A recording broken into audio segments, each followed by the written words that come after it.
tous et bienvenue à notre nouvel épisode de CMDA Live, Community Manager d'Afrique en direct. J'espère que tout le monde va bien. Écoutez, moi, ça va super. Je suis avec une nouvelle invitée aujourd'hui. Je vais laisser ça se présenter. Hello, comment tu vas? Hello, Chedjou, je vais bien. Merci pour l'invitation et merci à tous ceux qui se sont connectés pour regarder. Alors, je suis Ayodele Léonien du oui, Bénin. vas-y.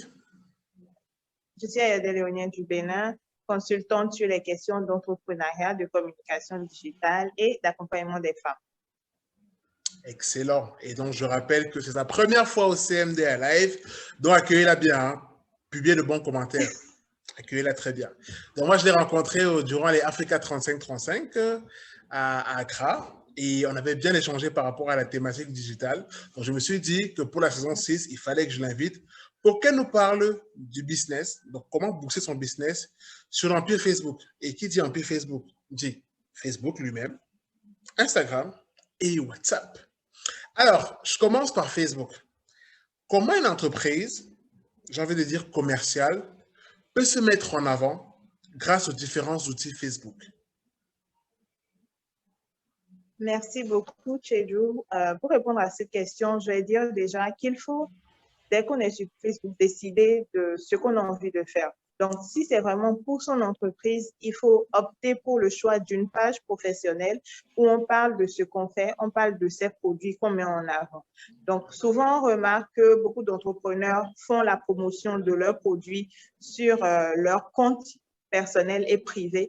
C'est bien parce que ça permet à son réseau proche de savoir ce qu'on fait, mais il est important de pouvoir créer une page professionnelle, ce qui facilite votre référencement et ça vous place un peu plus dans la tête du consommateur en tant que voilà, quelqu'un qui propose tel service ou vend tel produit.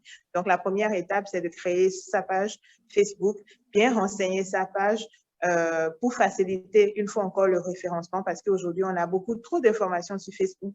Donc, quand ce n'est pas bien fait, quand on vous cherche, on ne vous trouvera pas.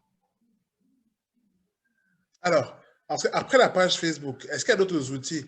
On entend beaucoup parler, déjà sur les pages Facebook, la création des boutiques pour ceux qui vendent quelque chose, mais on parle également de publicité, parce que comme tu l'as très bien dit, on est de plus en plus nombreux sur Facebook, il y a pas mal de pages Facebook, du coup, il faut se démarquer. En plus, bien évidemment, de publier du contenu de qualité, je rappelle encore, de faire de l'engagement avec sa communauté. On peut avoir d'autres outils comme la publicité et des options comme les boutiques et autres. En quoi ces options sont pertinentes, la publicité et la création des boutiques? OK. C'est pertinent, une fois encore, parce que ça facilitera la tâche à ceux qui vous recherchent, donc ils vous retrouveront vite. Et on a parlé du contenu de qualité. On ne met jamais trop l'accent dessus parce qu'il est important de bien structurer ce que vous faites pour que celui qui vous cherche comprenne clairement ce que vous proposez, votre offre de valeur. Et on remarque également l'usage. Seigneur Jésus, est-ce qu'on ne va pas couper? C'est pas grave. Allons-y. Et celui qui vous cherche vous trouvera également facilement. Et on remarque aussi la multitude de hashtags, Seigneur. Il y a un démon qui ne veut pas écouter nos conseils. C'est lui qui est en train de nous déranger comme ça. C'est lui. Mais on va écouter les conseils. On va écouter tous ces conseils. Vas-y. Donc, il est important de choisir des mots-clés pour qu'on puisse remonter dans les recherches facilement. On remarque que souvent, on utilise trop de hashtags, ce qui fait que ça noie un peu notre branche ou bien notre cible. Donc, ce qui fait qu'on sera un peu dans tout, mais on ne sera pas spécifique sur un point donné. Donc, il est recommandé d'utiliser vraiment entre 3 et 5 hashtags au maximum. Et avant, il faut pouvoir vous asseoir, faire un travail d'abord pour savoir, OK, quelqu'un qui veut mon produit, quoi il va poser. Et c'est ces mots qu'il faut chercher. Voilà. Pour aujourd'hui se développer dans l'entrepreneuriat, il faut apprendre des meilleurs. Ce n'est pas copier ou plagier, mais il faut aussi s'inspirer de ceux qui ont réussi dans notre domaine. Donc, si vous êtes dans l'agro-business, asseyez-vous, pensez déjà à qui fait bien dans votre domaine déjà et essayez de regarder un peu leur stratégie, la façon dont ils produisent le contenu. Et quand vous pensez à eux, quels sont les mots-clés qui vous reviennent? Et avec ces mots-là, vous pouvez choisir 2 parmi ces mots ou choisir des synonymes et essayer aussi de créer un hashtag qui sera personnel pour votre communauté, ce qui fait que voilà, les gens qui vous connaissent ou qui consomment vos produits aussi vont vous aider à utiliser ces hashtags-là pour que ça revienne plus souvent et pour que ça fasse partie de votre identité. Intéressant, parce que justement, les hashtags font partie intégrante d'Instagram. Du coup, sur Instagram, on recommande vraiment à chaque publication d'utiliser des hashtags standards, mais surtout pertinents pour augmenter la portée de ces publications. Est-ce qu'il y a une autre astuce que tu peux donner pour booster son business sur Instagram? Sur Instagram, il faut essayer de suivre ceux qui font bien une fois encore. Il n'y a pas de mal à regarder ce que les autres font. Il s'agit de regarder pour apprendre parce qu'en regardant souvent, on voit ce qu'ils font et on améliore ce que nous faisons. Moi, je n'ai pas de honte à le dire, je connaissais Instagram de nom et je me disais, bon, voilà, c'est pour ceux qui aiment les photos. Et comme Tchejo l'a dit, on s'est rencontrés à Africa 3535 et c'est là qu'il m'a expliqué avec Stevie comment ça fonctionnait Instagram. Et ça fait 2 ans, je pense que j'ai une petite communauté de peut-être 200 personnes aujourd'hui sur Instagram. Je ne suis pas pressée sur le nombre, mais je sais quand même que j'ai une relation avec ceux qui sont dans ma communauté. Ils savent ce que je fais et ils m'aident également à grandir. Donc, il est important de construire quand même une communauté. On a les nombres, on voit les chiffres, mais n'oublions pas que derrière ces nombres et ces chiffres, ce sont des personnes qui ont choisi quand même de vous suivre, de regarder ce que vous faites. Donc, il faut mettre l'humain au sein de tout et ne pas être dans la poursuite des likes. Il faut essayer de construire une communauté saine pour quand même grandir ensemble, vous intéresser aussi à ce que les autres font. Et c'est ainsi qu'on pourra grandir dans la communauté et se soutenir les uns les autres. Donc, il ne faut pas être dans une démarche de recevoir. Il faut apprendre à donner, à partager et à soutenir. Voilà. Exactement, moi j'aime bien l'argument. Derrière chaque personne, enfin, derrière les likes et les commentaires, il y a des humains. Et c'est important de le retenir, c'est que quand on crée une communauté, on ne crée pas une communauté de likes ou de chiffres. On crée une communauté de personnes vivantes. Justement, parlant des personnes vivantes sur Instagram, là, on remarque encore plus que c'est vivant parce qu'on a des discussions avec des personnes. Surtout quand on veut augmenter son chiffre d'affaires ou booster son business, on va utiliser par exemple l'application WhatsApp Business qui est adéquat pour ce type d'activité. Alors, sur WhatsApp Business, comment est-ce qu'on peut s'organiser? Je sais qu'il y a des étiquettes, par exemple, qu'on peut mettre sur chaque discussion pour reconnaître les prospects, les nouveaux clients, Oui. les fidèles, ceux qui sont des commandes en cours ou des commandes à venir.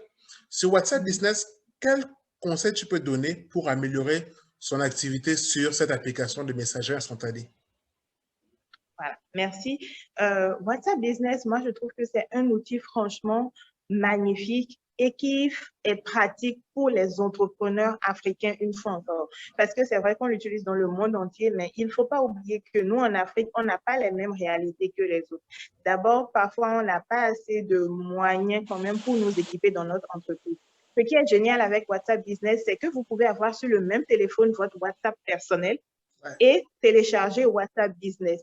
Donc, mais il suffira juste d'avoir une autre SIM, un autre numéro pour pouvoir enregistrer votre WhatsApp Business. Donc, sur le même téléphone, vous avez votre WhatsApp privé et votre WhatsApp Business. Et c'est important parce que la façon dont vous gérez les petites choses, c'est de la même façon que vous allez gérer les grandes choses. Il est important de faire la différence entre vos amis avec qui vous écrivez bonjour, bonsoir et votre WhatsApp Business où vous pourrez mettre un catalogue de vos produits, mettre des étiquettes entre ceux qui vous ont contacté, ceux avec qui vous avez fait le suivi. Cela surtout facilite la tâche quand on est une jeune entreprise où on n'a pas beaucoup de personnel où notre équipe est restreinte parce qu'il faut pouvoir faire le suivi. On sait que l'entrepreneuriat, ce n'est pas facile. Donc, entre les 1001 choses à faire, on oublie souvent un contact ou un prospect qui nous a écrit pour demander le prix d'un produit qui n'avait pas nécessairement en stock et dès qu'on l'aura, on va oublier de lui faire le retour. Donc, ces étiquettes-là permettent de faire le suivi. Ça permet également d'expliquer ce que vous faites, d'expliquer tout ce que vous faites, tout ce que vous proposez et ça c'est un peu automatique. Donc, quand quelqu'un vient, quand quelqu'un est abonné, il regarde, il n'a pas à vous demander qu'est-ce que vous vendez, quels sont vos produits. Directement, c'est comme une vitrine. Moi, j'aime bien dire que c'est une mini page, un mini site Internet pour permettre de donner beaucoup plus de la visibilité à notre clientèle et une boutique quand même pour que le client se promène dans les rayons pour voir ce qu'on fait et commander les produits. Super, super. Eh bien, merci beaucoup pour ta disponibilité, pour ces merveilleux conseils sur Facebook, Instagram et WhatsApp. Pour toute personne qui a une activité, vraiment, ceux qui n'ont pas encore suivi les conseils, hein, c'est vrai que pendant une période de la vidéo, là, il y a un diable qui essaie un peu de nous embrouiller là pour bloquer les conseils. Donc, revenons au début de la vidéo, faites replay et maintenant prenez des notes pour bien comprendre ce qu'elle a dit et surtout les conseils qu'elle a partagés avec vous pour booster votre activité sur l'Empire Facebook. Alors, je vous invite à aller vous abonner sur son compte Instagram parce qu'évidemment, elle partage de très belles choses là-dessus. Et comme elle a dit, elle a découvert ça il y a pas mal de temps. Donc, elle va vous aider aussi à vous construire progressivement et à avoir votre communauté active sur Instagram. Donc, merci beaucoup pour ta disponibilité. Merci, Chedjou. Merci beaucoup pour cette belle initiative qui permet vraiment d'apprendre. La dernière fois, j'ai participé à une de ces sections où j'ai appris des différents experts et invités qui ont partagé leur expérience. Donc, il faut vraiment démystifier la chose et on remarque qu'on apprend des uns des autres et qu'il ne faut pas être nécessairement expert pour réussir sur les réseaux sociaux. Et aussi, abonnez-vous vraiment à toutes ces pages pour suivre ces stories parce que vous avez beaucoup de données. Moi, surtout les données, les chiffres sur les nombres de personnes connectées ou bien sur Internet dans les différents pays, c'est quelque chose qui aide vraiment parce que ça permet de cibler et de savoir à qui proposer vos produits et sur quelle plateforme. Voilà. Merci. D'accord, merci encore. Alors, à vous, on se donne rendez-vous au prochain épisode des CMDA Live. Donc, abonnez-vous, partagez, commentez et restez connectés sur la page CM d'Afrique. Bye bye!